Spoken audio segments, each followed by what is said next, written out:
At magpatuloy na nga kami guys sa paglalakad ko no. Naglalakad pa yung inahin ng unggoy guys at saka yung anak nila guys. Tingnan nyo guys.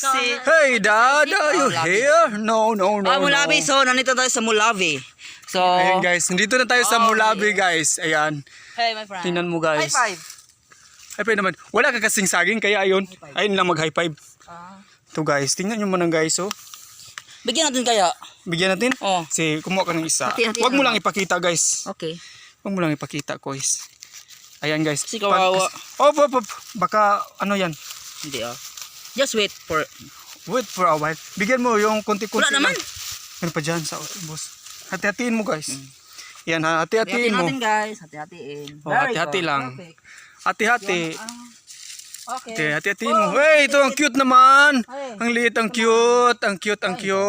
Bigyan mo yan. Bigyan mo malaki. Magagalit talaga yung malalaki kasi hindi mo binigyan eh. Wow. Oh, very good. Ang ganda naman ng father ng mga unggoy na to guys. No? Yan.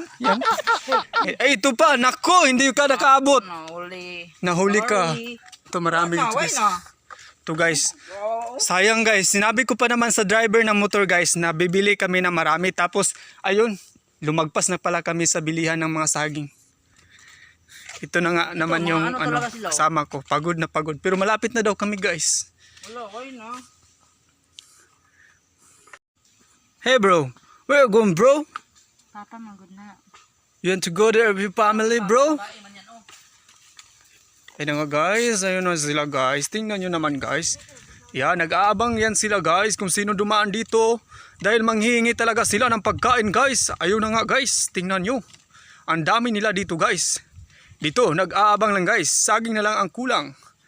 Para bibigyan kanila ng pagmamahal guys.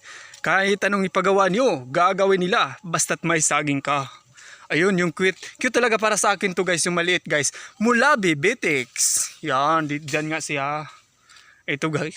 Tingnan mo nga naman yung pamilya guys. Pag pamilya talaga yes, makikita talaga nimo ang pagmamahal. Tingnan mo nga naman guys. Ayan.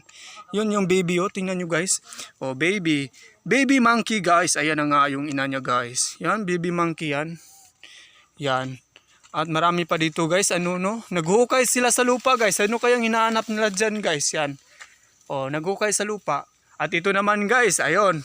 Ano, freestyle lang guys. Tamang freestyle lang silang dalawa guys. Ayan, nag-date pala to sila guys dito guys. Yan, pasintabi po, tabi ha po.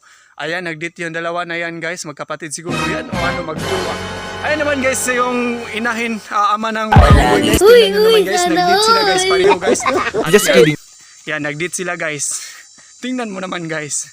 Ang kasama ko. Wala na ho kaming saging, kaya ayun, nagkaproblema ho tayo sa saging dahil mamahal ang mahal po ng saging doon sa baba. Kaya ang hirap bumili guys. Ayun oh. Malapit na po kami sa taas ng bundok. Maliit pa doon sa taas oh. Ayan guys, yung ina ng mga unggoy guys. May bibi pa talaga guys. Oh, mas maliit oh, makyat yung gumalaw guys. At ayan naman guys, oh, kinuha niya yung anak niya guys. Yan. At nilagay sa kanyang dibdib guys. Ayan. Oh. Tingnan nyo. Yan. Yan nga guys. Tingnan nyo. May dala-dala siyang anak guys. At pupunta yan doon guys. Tingnan mo naman kung gaano katindi magmahal yung mga unggoy guys. Tingnan nyo. Medyo gumagalaw yung camera natin guys kasi nga pagod na ho ako. Pwede pahingi? Kain-kain ka lang dyan. Kapatid, bigyan mo naman kami kapatid. Ayan nga yung isa guys. Lonely. Iniwan ka ba? Iniwan ka? Yan na lang kahag mo, puno. Gutoy. Ang sakit masaktan. Kaya tingnan mo nga naman yung isa kumain. Hindi pa talaga nang bigay.